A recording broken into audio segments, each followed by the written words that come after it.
요한복음을 통해서 우리는 예수님의 모든 사역들이 하나님의 작정과 섭리, 경륜과 한치의 오차도 없이 일치하고 이루어지고 있다는 것을 보게 됩니다. 예수님은 무슨 일을 하실 때라도 항상 하나님 아버지의 뜻을 따라서 행하셨고, 그것이 또한 이 율법과 선지자들이 기록한 성경의 내용들이었습니다.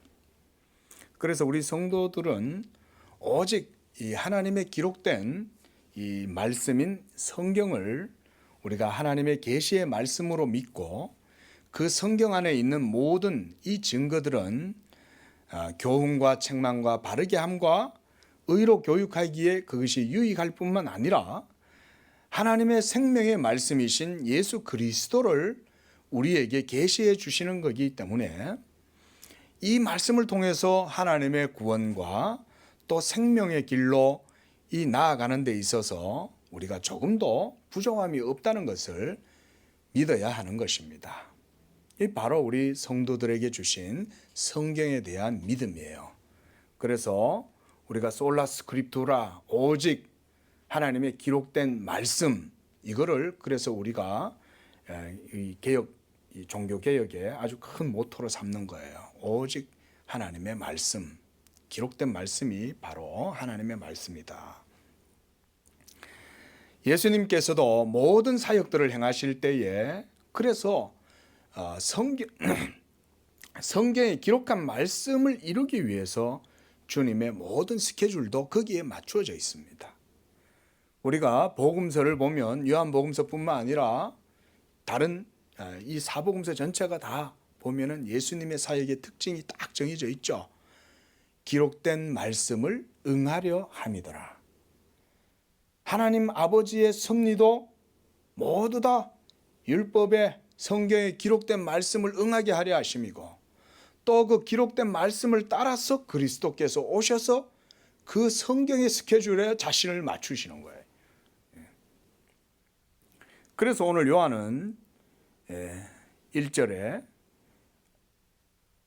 주님께서 유월절 어린 양이 되심으로 하나님의 구원을 이루실 때가 되어 가기 때문에 유월절 엿새 전에 이렇게 기록을 해놓고 있는 거예요.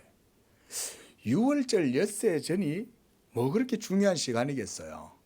그런데 이렇게 유월절 엿새 전이라고 기록해 놓은 것은 이제 유월절이 되는 그 시간까지의 모든 사건들은 아주 의미 있는 시간이라는 것을 지금 여기서 기록하고 있는 거죠. 이제 주님의 때가 되었습니다. 이때는 바로 이 때가 영원 전부터 작정된 것이었고 하나님의 예비된 시간이었습니다. 하나님의 아들 영원한 말씀이신 예수 그리스도께서 하나님의 율법을 이루시기 위하여 자기의 몸을 들이심으로써 우리 인류를 위한, 이 세상 죄를 위한 대속 제물이 되어야 하는 바로 그 시간이 지금 유월절 엿새 전인 거예요. 요한이 이걸 지금 우리에게 명기를 해놓고 있는 거예요.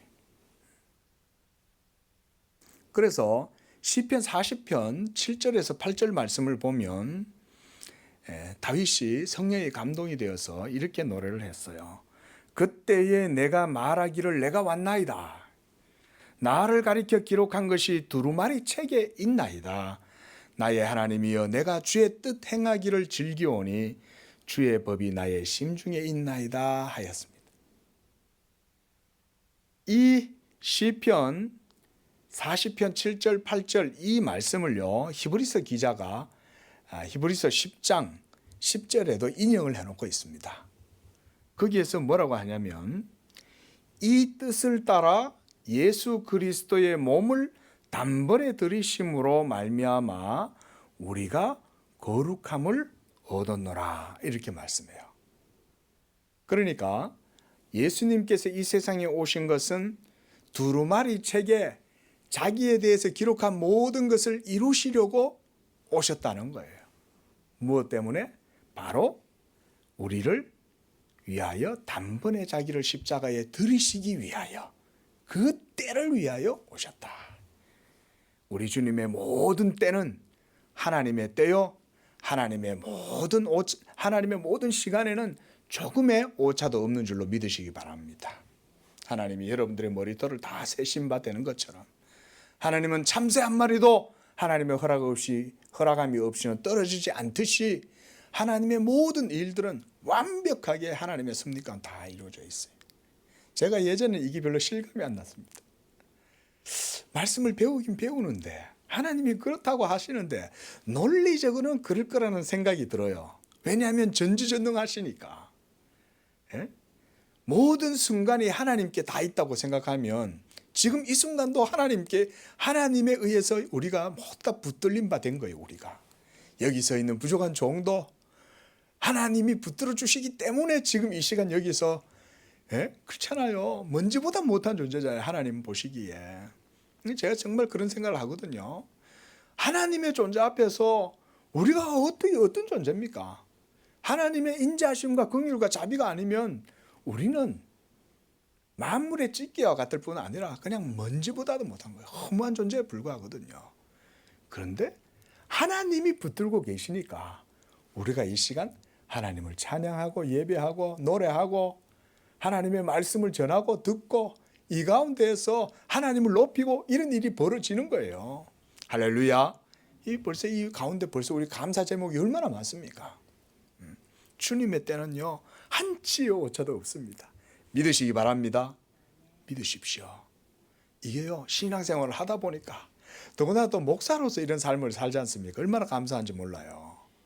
목사가 아니고 그냥 일반 셀러리맨처럼 삶을 살면 세상 일에 우리 성도들이 지쳐서 바쁠 텐데 그래도 저는 목사하기를 잘했다 생각해요. 하나님께서 그래도 주중에 교회 와가지고 말씀 보고 이렇게 하고 여기서 기도하고 아이고 제가 목사가 아니면 어떻게 그렇게 하겠어요. 새벽 기도는 나오겠어요. 어떨 때는 새벽 기도도 못 나와가지고 잠을 갔다가 못 일어나고 목사도 그럴 때가 있거든요. 그러면 성도님이 와 계신다 생각하면 안 되는 거예요. 이게 어지러도 또 나와야 돼 이게.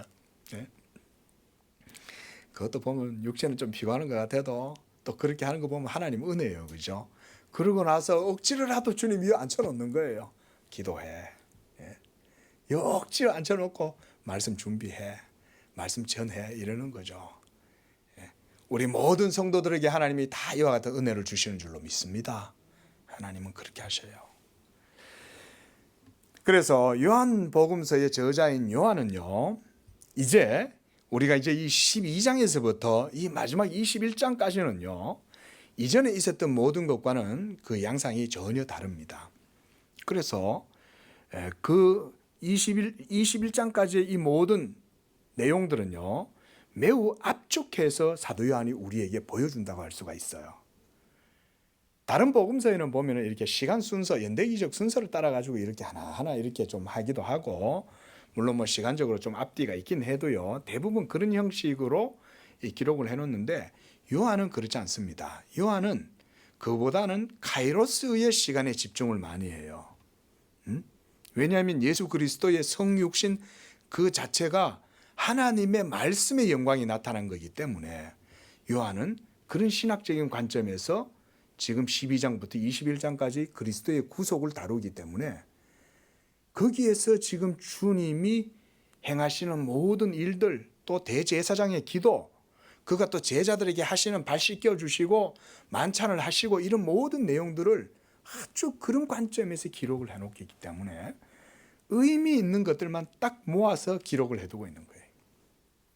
그리고 우리가 이건 오늘 이 본문 마리아가 와서 예수님의 발을 이런 머리도를 씻어주잖아요. 그것도 아주 비싼 고급 향유 그걸 가지고 와서.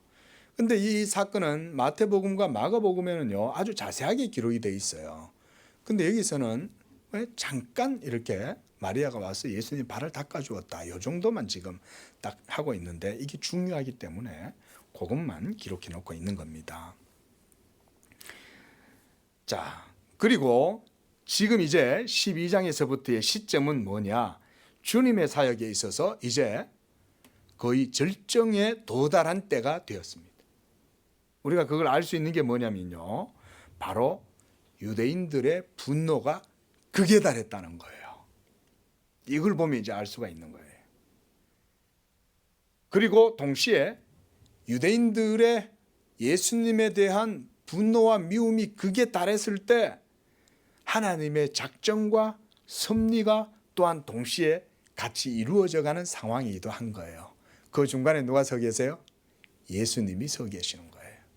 그러니까 예수님은 하나님의 작정하신 때 섭리를 이루기 위해서 자기의 모든 타임 스케줄을 거기다가 지금 맞추시는 거예요. 그래서 일부러 예루살렘에도 안 올라가시는 거예요. 빈들에서 기도하시고 하나님의 때를 기다리고 계시는 것입니다. 이 성경은요, 이 유대인의 믿지 않음이 이방인의 구원이 되었다 이렇게 말해요.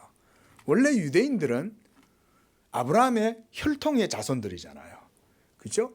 그리고 그들에게는 할례가 있고 모세의 율법이 있고 그들은 언약 백성이라고 불리웠어요.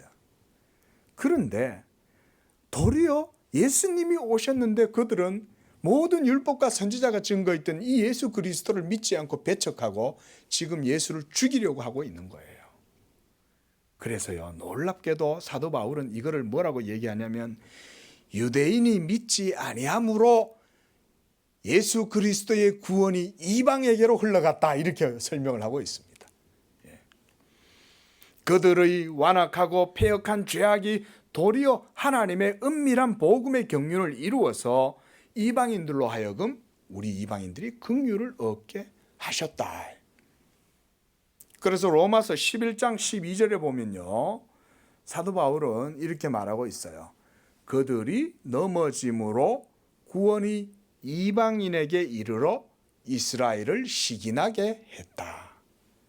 그들의 넘어짐이 세상의 풍성함이 되었다 이렇게 말해요. 우리 이해하기 어렵잖아요. 이스라엘이 하나님을 믿지 않고 거역하고 불순종하고 하나님의 아들 예수를 십자가에 못 박아 죽인 것이 도리어 그게 우리 이방 세계에 구원의 복음이 전파되는 계기가 되었다는 거예요. 또한 11장 20절에 그들이 믿지 아니함으로 그들은 꺾였으나 너희는 믿음으로 서게 되었다 이렇게 말합니다. 또한 11장 30절에는 이스라엘이 순종하지 아니함으로 이제 긍휼을 입었는지라 이같이 이스라엘이 순종하지 아니하니 이는 이방인인 너희에게 베푸시는 긍휼로 긍휼을 얻게 하려고 그렇게 하셨다. 하나님의 뜻은요, 우리가 알 수 없는 거예요. 하나님의 구원의 섭리는 감추어져 있는 거예요. 이스라엘을 택해서 그들에게만 특별한 은총을 주시는 줄 알았더니 그들은 도리어 하나님께 대하여 참 포도나무 열매를 맺히는 게 아니라 들포도를 맺히는 거예요. 우리가 이사야서를 보잖아요. 소는 그 임자를 알고 나귀는 구유를 알건만은 내 백성은 나를 알지 못한다. 그래서 하나님의 구원이 이제 이 이방 세계로 흘러가도록 하시는 것이 또한 하나님의 경륜이었어요. 그래서 예수님이 부활하신 후에도 제자들에게 뭐라고 그래요? 너희는 온 유대와 예루살렘과 사마리아 땅끝까지 이르러 이러잖아요. 이방에게까지 나아가서 다 온 세상 땅끝까지 나가 복음을 전해라는 거예요. 그게 만세 전부터 하나님의 작정이었기 때문에 그런 것입니다. 이제 주님은 그래서 이 모든 상황을 다 아시면서 그 가운데 하나님 아버지의 때를 위하여 자신을 유월절 어린 양으로 하나님 앞에 드리기 위하여 묵묵히 지금 자기의 길을 걸어가고 계시는 거예요. 지금 어디 오셨어요? 베다니에 오신 거예요. 베다니는 이제 예루살렘과 얼마 되지 않는 거리에 있죠. 그런데 이제 예루살렘을 들어가시기 바로 그 전에 이 베단이라는 동네에 계시면서 다음에 일어날 일들을 여기서 지금 준비하고 계시는 거예요. 주님이 머뭇거리고 계시는 게 아니에요. 주저하고 계시는 게 아니에요. 이 베다니에서 지금 해야 할 일이 있는 거예요. 그 일이 뭡니까? 예루살렘에 나귀를 타고 입성하시는 그 때를 여기서 준비하고 계시는 거예요. 그래서 11장 55절 말씀을 보면 우리 요한복음 11장 55절에 보면 사람들이 유월절을 지키려고 예루살렘 성전에 이렇게 다 올라온 거예요. 그런데 이 사람들이 유월절 지키기보다 누구를 더 찾냐면 예수를 찾고 있는 거예요. 야, 나사렛 예수 어디 갔어? 슈퍼스타 예수 어디 갔어? 예수 본 사람 없어? 이러면서 서로 막 예수 찾기에 급급한 거예요. 예수님의 이름이 이스라엘에 얼마나 크게 명성을 떨쳤겠어요. 수많은 무리들이 예수님을 따라다니고 예수님의 기적을 직접 보고 먹고 마셨잖아요. 그런데 이 사람들이 뭐라고 하냐? 56절에 보면 이렇게 얘기해요. 그가 예루살렘에 올라올까? 안 올라올까? 아마 안 올 수도 있어. 왜냐하면 대제사장들과 바리새인들이 자기를 잡으려고 지금 혈안이 되어 있는데 나 같으면 안 올 거야. 이러면서 서로 막 의견이 분분한 거예요. 에? 아니야. 그래도 예수도 유월절 지키러 올라와야지. 라고 하면서 저들끼리 막 이런저런 이제 갑론을박이 있었다는 거죠. 그걸 요한이 왜 55절에 이걸 기록해 놓고 있을까요? 예수님은 올라가실 수밖에 없다는 거예요. 예수님이 유월절 양이기 때문에 반드시 나타나시고 자기를 하나님 앞에 드리셔야 되기 때문에 55절에서 그렇게 미리 얘기를 해놓는 거예요. 유월절 엿새 전에 주님은 베다니에 오셨고 사람들의 기대와 달리 주님은 하나님의 시간에 맞추어서 지금 행하고 계십니다. 베다니는 바로 얼마 전에 죽은 나사로를 살린 곳이었기 때문에 주님이 그곳에 오셨다는 말을 듣고 많은 사람들이 몰려들었어요. 이건 뭐 나사로가 죽은 가운데에서 살아났다. 시체 썩는 냄새가 막 진동을 했는데 그런 나사로를 주님이 살리셨으니 여러분 이거는 대단한 능력 아니에요? 만약 하루 만에 나사로를 살렸으면 사람들은 기절했나 보지 그랬을 거예요. 그래 주님이 시간을 일부러 지체하신 거예요. 썩은 내가 진동할 때까지 기다리시는 거예요. 그래야 사람들이 나사렛 예수가 하나님의 메시아라는 것을 믿을 수 있기 때문에. 이렇게 사람들은 예수님뿐만 아니라 또한 죽음 가운데 살아난 나사로도 보려고 몰려들었다. 예나 지금이나 그렇죠. 사람들의 관심사는 진리에 있지 않지 않습니까? 호기심, 흥미. 야, 정말 그런 일이 일어났어? 그 예수가 누군데? 여기에 관심이 없는 거예요. 예수가 누구냐에 관심이 없고 예수가 했는 일에만 관심이 있어. 죽은 자가 어떻게 일어나? 대단하네, 신기하네 이러면서 막 호기심 때문에 찾아오는 거예요. 여러분 이 사람들 나중에 다 예수님 십자가 못 박는데 다 일조한 사람들입니다. 예수를 십자가에 못 박아라. 우리는 이해할 수 없죠. 그들의 행동이. 그러나 여러분 율법을 알면 이해가 됩니다. 인간은요 얼마나 파렴치하고 배은망덕하고 인간은 얼마나 부패하고 타락했는지 몰라요. 여러분 그래서 사람의 마음에 부패한 것을 누가 능히 증명하라 그랬습니다. 아무도 모릅니다. 그만큼 우리 사람은요 죄로 말미암아서 전적으로 부패해 있어요. 그런데요 바로 그때 희한한 일이 하나 벌어졌어요. 어떤 여인이 막 지극히 막 얼굴에 홍조가 띈 그 눈빛을 하면서 뭔가를 들고 와서 다 그러는데 갑자기 이 여인이 챙그랑 하면서 이 향유가 들어있는 병을 깨트리고 그것을 기름을 가지고 예수님 머리에 바르더니 그리고 그 기름이 막 얼마나 많은지 막 온 예수님의 막 몸으로 뚝뚝뚝 떨어지고 흘러내리는 거예요. 그러더니 또 이 여인이 갑자기 자기의 머리들을 다 풀더니 아름다운 갈색 머리 이 여인의 머릿결 여러분 여인의 머릿결은 그 여인의 면류관이잖아요. 그렇죠? 여인에게 있어서 이 머릿결이 얼마나 귀합니까? 그런데 이 여인이 예수님 발 앞에 다 엎드려 가지고 자기 머리털으로 예수님의 발을 거기에다 막 향유를 묻혀 가지고는 예수님의 발을 막 닦고 있는 거예요. 그 양이 얼마나 많았는지 성경 말씀에 보면 향유의 양이 많아서 온 집에 향기가 가득했다 그랬습니다. 그 4절에 제자 중 하나로서 예수를 잡아줄 가룟 유다가 5절에 뭐라 그럽니까? 야, 이 향유를 어찌하여 300데나리온에 팔아서 가난한 자들에게 주지 아니하였느냐? 유다가 얼마나 계산이 빠른지 몰라요. 아니 그게 300데나리온 하는지 그 자리에서 딱 보고 아는 거예요. 유다는 명품의 가격을 대번 알아봐요. 우리 하나님의 성도들은요, 너무 그런 데 밝히면 안 됩니다. 예, 적당하게, 예, 딱 내한테 소용되는 만큼 검소하게 그렇게 살면 되는 거예요. 근데 유다는 그런데 너무 밝아.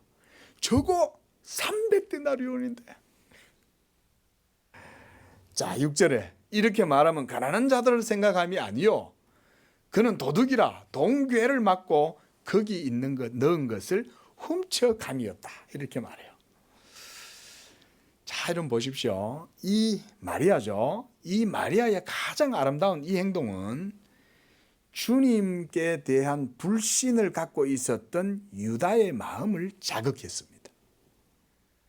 그리고 주님이 이 여인을 칭찬하실 때 유다는 도리어 주님을 배반해야 되겠다고 마음에 결심을 하게 돼요. 그리고 이제는 내가 그리스도와 함께 예수와 함께 더 이상 내가 다닐 수가 없겠구나 라는 생각을 한 거예요. 여러분 보세요. 그리스도의 향기는 누군가에게는 생명의 냄새지만 이 사람에게는 사망에 이르는 냄새가 되는 게 그리스도의 향기입니다. 주님을 믿지 않는 자들에게는 그리스도의 향기는 사망의 냄새요, 주님을 믿는 자들에게는 그리스도는 생명의 향기가 되는 거예요. 그러나 유다는 그냥 주님을 떠날 생각이 없었습니다. 곱게 주님을 떠날 생각이 없었어요. 내가 그냥 갈 수 있어. 3년 동안이나 예수 따라다녔는데, 내가 한 미천 뽑고 그러고 가야지. 그리고 동계도 유다가 맡고 있었잖아요. 아마 유다는요, 이 동계까지 횡령해갖고 피어버릴 생각을 했을지 몰라요. 그래 이제 다 유다도 자기의 때를 기다리고 있는 거예요. 지금 기회를 지켜보고 있다가 이제 때가 되면 딱 이제 그러고 있었죠. 그게 언제가 가장 좋을까? 이제 이 생각을 하면서 유다는 이제 예수를 죽이려고 하는 이제 유대인들을 생각하는 거죠. 자, 그러나 어떻습니까? 하나님의 모든 일들은 하나님의 작정하심으로 말미암았고, 마리아의 이런 고귀한 행동은 뭐냐?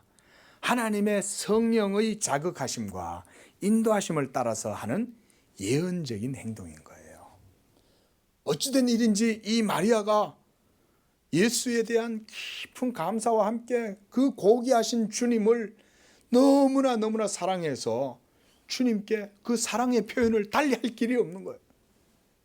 그래서 가장 귀한 이 향유를 이 예수님한테 붓고 자기가 사랑을 표현하고 싶어서 어떻게 하면 좋을까? 자기의 가장 아름다운 머릿결을 이용해서 예수님의 발을 닦아드려야 되겠다.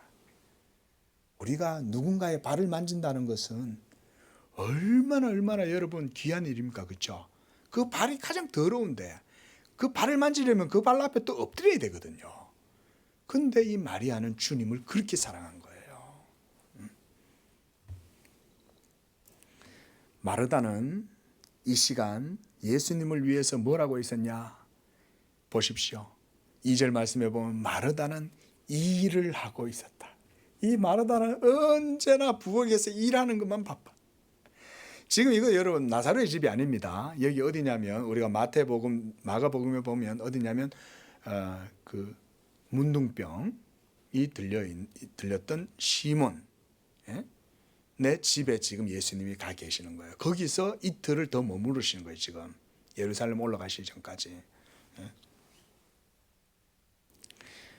자, 그렇지만 마리아는 어땠어요? 마리아는 예수님 그분 자신에 대한 모든 시선을 그분께 집중하고 있었어요. 이게 마리아예요. 누가 더 예수님을 사랑하였을까요? 마르다일까요? 마리아였을까요? 마르다도 예수님을 사랑했지만 마리아의 사랑이 더 컸어요. 왠지 아세요? 마리아는 이전에도 주님을 집에 모셨을 때에 주님 앞에 탁 무릎을 꿇고 주님이 하시는 말씀 듣는 데 집중을 한 거예요. 온통 예수님 말씀 듣는 데 관심을 가진 거예요. 그게 하나님 사랑하는 것인 줄로 믿으시기 바랍니다. 여러분, 그게 하나님을 사랑하는 거예요. 예수님을 사랑하는 마음은 하나님의 말씀 듣는 데서 나오는 거예요. 그래서 이 마르다는 예수님의 말씀을 잘 새겨들었기 때문에 예수님의 말씀하시는 것을 흐트러 듣지 않았어요. 그래서 예수님이 늘 하실 때마다 그랬잖아요. 얘들아, 내가 이제 좀 있으면 저 유대인들에게 사로잡혀가지고 내가 죽어야 된다. 이런 얘기를 하신 걸 이 마리아는 평소에 들었던 거예요. 그러다가 이제 이 나사로를 살리는 기적을 보면서 마르다의 믿음은 한층 더 이제 업그레이드가 된 거죠. 야, 예수님이 정말 하나님의 메시아신데 우리 영혼의 구원을 위해서 저렇게 오셨구나. 이제 때가 된 거예요. 그래서 하나님은 마리아를 감동하셔서 주님의 죽으심을 준비하게 하신 겁니다. 물론 그녀의 이런 행동은 그 당시 상황을 위해서 특별하게 이루어졌다고 하는 사실을 우리가 잊어서는 안 됩니다. 오늘날도 우리가 기름을 깨뜨리고 막 이래야 되냐? 왜냐하면 로마 캐톨릭이 그러고 있거든요. 이런 거 하나 보면 무조건 자기들한테 다 적용하는 거예요. 막 이렇게 예수님의 몸에 기름을 일부 이제 그 기름을 붓는다 이렇게 얘기하거든요. 그 이런 의식을 또 이렇게 차용해갖고 한단 말이에요. 근데 그게 아닙니다. 이것은요, 마리아의 딱 한 번 한 행동이고 주님이 그녀의 행동을 아주 특별하게 여겨서 그것을 지금 받아주시는 거예요. 우리가 지금 여기 여러분 보십시오. 이 당시 로마에서 이 향유, 이 나드 향유 이게 1파운드의 값이 10데나리온을 넘지 않았다 이렇게 말합니다. 그래서 당시에 최고 좋은 향유 값은 310데나리온까지 했다고 로마의 그 플리니우스라는 장군이 있습니다. 유명한 플리니라고 하는 장군인데 이 사람이 황제한테 편지를 보내고 그리고 유대의 그 기독교인들 있잖아요. 예수 믿는 기독교인들을 어떻게 해야 되는지에 대해서 황제한테 자문을 구하는 그런 편지들이 이 사람의 글이 되게 많아요. 거기에 보면 이 향유 값에 대한 내용이 나온다는 거예요. 당시에 가장 비쌌던 최고급 향유가 310데나리온까지 했다고 기록이 되어 있다고 합니다. 그러니까 이 유다도 그 향유의 값을요 대번 알아본 거예요. 당시의 시가로 300데나리온 한다는 걸 유다도 알았던 거예요. 그러니까 따져보면요 총 30파운드 계산을 하면 환산을 해보면 13kg의 향유를 13kg면 얼마나 많아요. 온 몸에 샤워를 할 수 있을 정도의 양인 거예요. 이게 오늘날로 따지면요 약 2,500만 원 정도의 시가 정도 되는, 계산하면 제가 뭐 환산을 정확히 했는지 모르지만 최소 2천만 원은 넘어요. 그 정도로 비싼 향유를 주님한테 다 쏟아붓는 거예요. 이게 여러분 유다의 마음을 자극한 거예요. 저게 얼마나 비싼데 저게 저 여자가 정신이 나갔구나. 저게 지금 얼마나 비싼 건 줄 모르고 이러면서 있다가 막 갑자기 뭐 하다가 튀어나온 거예요. 야, 그거 얼마나 비싼 건데 하니까 다 쳐다볼 거 아니에요, 자기를. 그러니까 야, 그거 가난한 자들한테 도와줘야지 이러고 있는 거예요, 지금. 근데 가난한 자들한테 관심이 있어 그런 거예요, 지금.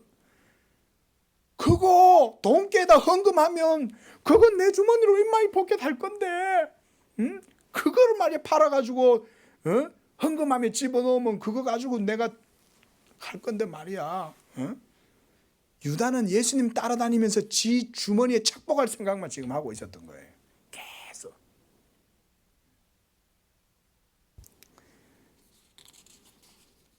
여러분, 유다가 주님을 사랑하지 않았다는 건 분명히 드러나죠. 그렇게 해서 이게 바로 불신자의 위선을 드러내는 것입니다. 다른 복음서 전하자들은요, 이 상황에서 유다뿐 아니라 다른 제자들도 이 여인을 책망했다고 얘기를 해요. 그런데 요한 복음서에서는 유다만 이렇게 말했다 이렇게 나와요. 그러니까 이 상황을 좀 유추를 해보면 유다 때문에 예수님을 따라다니는 제자들이나 무리들 가운데 유다의 영향을 받은 사람들이 있었던 거라고 볼 수 있는 거예요. 한 사람의 불평과 불신이 다른 사람에게 영향을 주는 거죠. 예? 그러나 주님은 이 여인의 행동이 예언적인 행동이라고 생각을 하시는 거예요. 그리고 성령의 감동하심을 따라 된 것으로 말씀하시면서 그래서 뭐라고 하냐 7절에 그 여인을 가만히 두어라. 그리고 나의 장래할 날을 위하여 그것을 간직하게 하라. 아마 이 간직하게 하라고 하신 말씀을 보니까 모든 것을 다 쓰시지 않았던 것 같아요. 그러나 예수님이 온 몸을 촉촉하게 적실 만큼 온 몸을 예수님의 향기로 막 예수님한테 향기가 나게 만들려고 막 다 발라주는 거 온몸에다가. 예? 얼마나 좋은 향기겠어요. 그러니까 예수님 너무 사랑하는 거예요. 그러니까 예수님의 몸에 막 아름다운 향기가 나게 하는데 이렇게 한 행동이 무엇 때문에 그래요? 장래를 위해서. 장래를 위해서. 그래서 그것을 간직하게 그 여인을 내버려 두라고 얘기하는 거예요. 그리고 또한 8절에도 말씀합니다. 가난한 자들은 항상 너희와 함께 있거니와 나는 항상 있지 아니하리라 하시니라. 죽은 나사로를 살려내신 주님의 기적은 그가 하나님의 아들 메시아라고 하는 것을 입증하기에 충분했습니다. 그래서 많은 사람들이 이제 예수님을 보려고 몰려들었는데 이제 이것을 보고 유대인들이 예수님뿐만 아니라 나사로도 죽여야 되겠다고 모의를 하는 거예요. 10절에. 그 11절에 보니까 나사로 때문에 많은 유대인이 가서 예수를 믿었다. 이렇게 말씀을 합니다. 베다니는 예루살렘에 올라가는 길에 있는 그 동네였기 때문에 이제 주님은 이곳에서 이틀을 머무시면서 이제 예루살렘 입성을 준비하고 계셔요. 그래서 우리가 마태복음, 마가복음에도 보면요.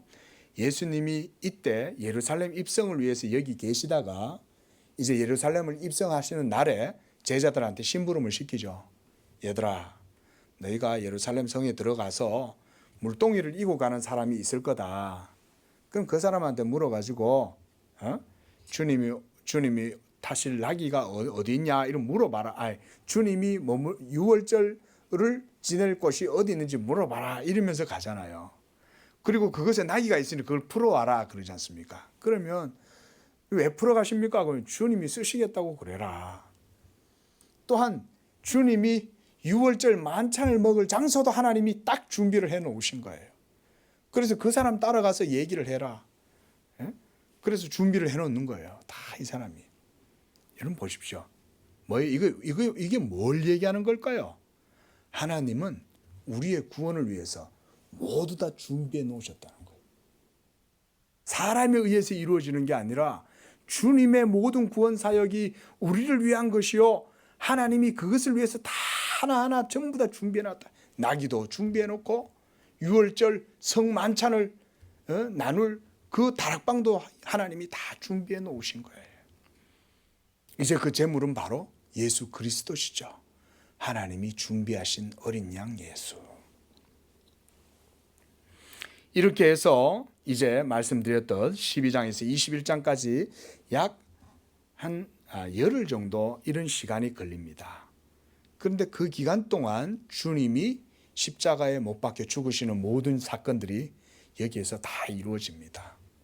그리고 부활까지도 다 포함하면 거의 한 보름 정도의 시간이 소요가 되는 겁니다. 자, 그래서 우리가요, 이제 이 이후에 일어나는 모든 사건들은 이제 우리가 그래서 주의 깊게 하나하나 살펴봐야 되고요. 우리는 이제 카이로스의 시간 속으로 들어가야 됩니다. 예? 왜냐하면 우리는 이제 시간 순서로 들어가는 게 아니라 주님과 함께 주님의 그 시간 속에 우리도 머물러 있어야 돼요. 우리가 영화 같은 데 보면 딱 이렇게 360도 카메라가 딱 도는데 딱 정지시키면은 운동을 막 격렬하게 하던 사람이 딱 멈춰가지고 이 360도 모두 전방위를 다 보게 해주잖아요. 그것처럼 우리가 이제 이 이후에 일어나는 모든 사건들은요, 우리가 그런 시간 속에 들어간다 생각하시고 본문을 우리가 따라갈 필요가 있습니다. 자, 이제 12절 보십시오. 그 이튿날에는 그랬습니다. 예수님이 이제 며칠 머무시는 거죠. 온 큰 무리가 이제 예수님이 예루살렘에 올라오신다는 것을 들었어요. 이걸 볼 때 벌써 지금 이 시몬의 집에서 예수님이 이틀간 머물면서 그곳에 많은 유대인들이 몰려왔잖아요. 이들은 뭘 준비했냐면 예수님을 왕으로 추대해야 되겠다는 생각을 가진 거예요. 야, 우리가 그냥 이렇게 있을 게 아니다. 이 예수는 진정한 왕이기 때문에 우리가 이분을 예루살렘으로 모셔가지고 거기서 왕으로 삼고 우리가 이 나라를 로마 정권에서 해방시키고 우리가 구원받자 이러면서 아마 많은 의논들이 있었을 거예요. 그러니까 연락책이 있었다는 거예요. 연락책이. 그래서 어떤 사람이 막 예루살렘에 올라간 거예요. 6월절 때 갈 때 사람들이 거기서 많으니까 야, 이씨 김씨 전부 다 와봐. 지금 예수가 저 베다니에 있는데 이제 예수가 예루살렘에 올라올 거야. 우리 다 준비해야 돼. 뭐 준비했어요? 전부 다 이제 이 종려나무 가지를 꺾어가지고 다 예수님 오시는 거 준비하고 있는 거예요. 그래가지고 이제 예수님이 올라가신다니까 미리 막 모든 사람들이 삽시간에 다 모인 거예요. 안 그래도 예수를 찾고 있었던 사람들이 예수 언제 오나 안 오나 그러고 있던 사람들이 예수 온다니까 전부 다 나온 건데 뭘 들고 나오냐면 종려나무 가지를 들고 나오는 거예요. 개선 장군이 입성할 때 들고 환영하면서 했던 것이 바로 이 종려나무 가지예요. 예수님은 지금 알렉산더 대왕이 독립문을 다 해서 개선 장군으로 나오는 것처럼 예수님을 유대인들은 지금 그렇게 받아들이는 거예요. 그러면서 온 사람들이 막 외치는 거예요. 자, 보십시오. 예수님이 숨고 예수님이 피해서 산으로 가서 기도하고 계시고 홀로 계시고 이래도 하나님의 때가 되면 예루살렘 전체가 다 들뜨고 일어나서 예수를 다 맞이하는 거죠. 그래서 예수가 나오는데 막 소리 질러서 사람들이 막 찬양을 합니다. 호산나 찬송하리로다. 주의 이름으로 오시는 이 곧 이스라엘의 왕이시여. 이스라엘의 왕이라고 그들이 다 노래를 하는 거예요. 자, 여러분 이 소리를 듣고 이 예루살렘 성전에 있던 대제사장들과 바리새인들 지도자들이 어땠겠어요? 전부 다 막 진짜 그 허망함에 사로잡히지 않았겠어요? 좌절하지 않았겠어요? 근데 좌절하면 안 되죠. 그렇죠? 좌절하면 예수님의 십자가 사역의 계획이 이루어질 수 없어요.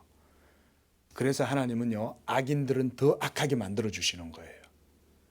좌절이 아니라 그 좌절의 입을 바득바득 갈면서 더 악을 부추겨 가지고 반드시 저 예수를 죽여야 되겠구나라고 하는 확신을 그들은 이 예루살렘 입성을 통해서 더 분명히 깨닫게 된 거예요.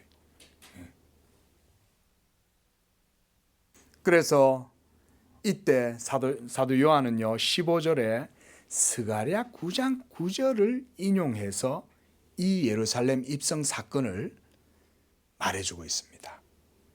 네? 여러분 우리 스가랴 9장 9절 한번 찾아볼까요?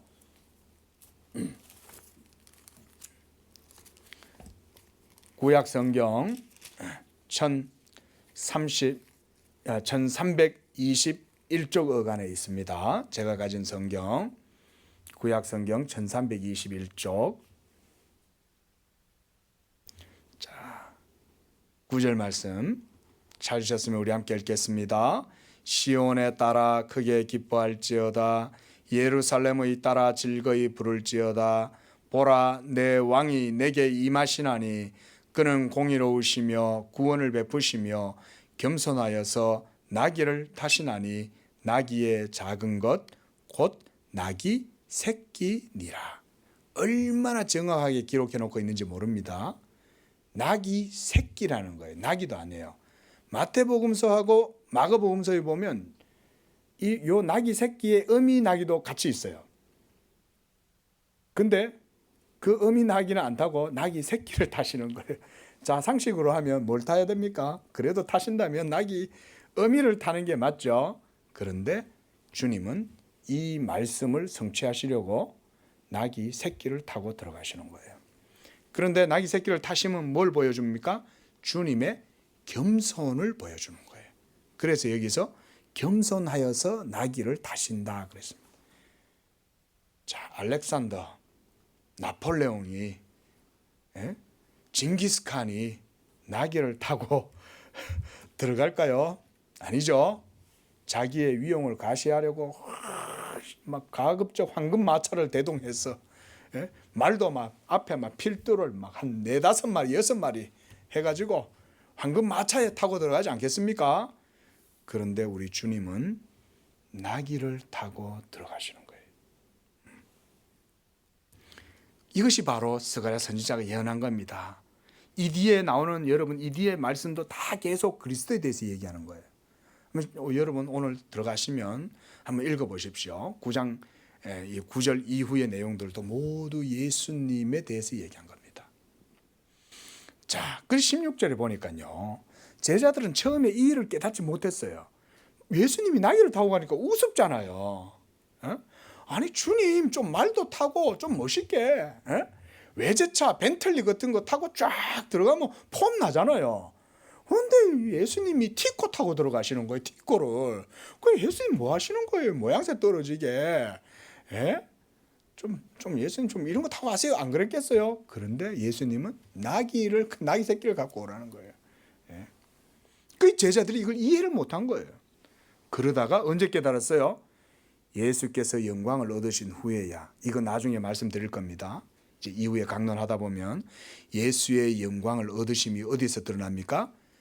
부활하시고 승천하신 다음에 성령이 임하실 때에 그때 예수의 영광이 완전히 드러난 거예요. 구속사적으로 여러분 우리가 사도행전 때 그래서 말씀드렸죠. 성령 임하시면 예수의 영광을 하나님이 가장 크게 드러내신 사건이라 그랬어요.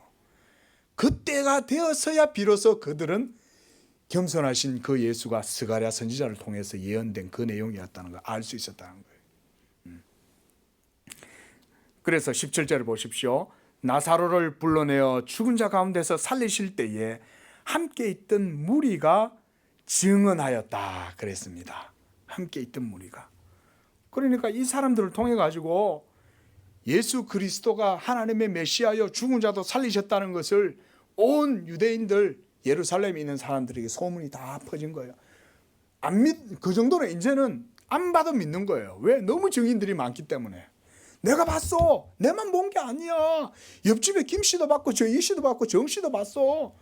또리 아빠도 봤고 다 봤어 우리. 냄새가 나더라니까. 그런데 그게 걸어 나오더라고 이러면서. 내가 그 시체 감겨있던 모든 삼배도 내가 다 풀어줬어. 야단이 난 거죠. 자 여러분, 이 결정적인 사건 때문에 주님의 십자가의 사역에 시간이 열린 거예요. 이제 주님은 예루살렘으로 올라가셔야 됩니다. 그리고 유대인들의 노는 극에 달해 있습니다. 그리고 이제 유다는 주님을 떠날 마음을 먹고 있습니다. 보십시오. 모든 드라마의 시간이 이젠 절정에 도달한 거예요. 드디어 하나님의 아들 예수께서 온 인류의 죄를 위하여 십자가에 죽으셔야 할 그 때가 지금 이제 된 거예요. 기도하겠습니다.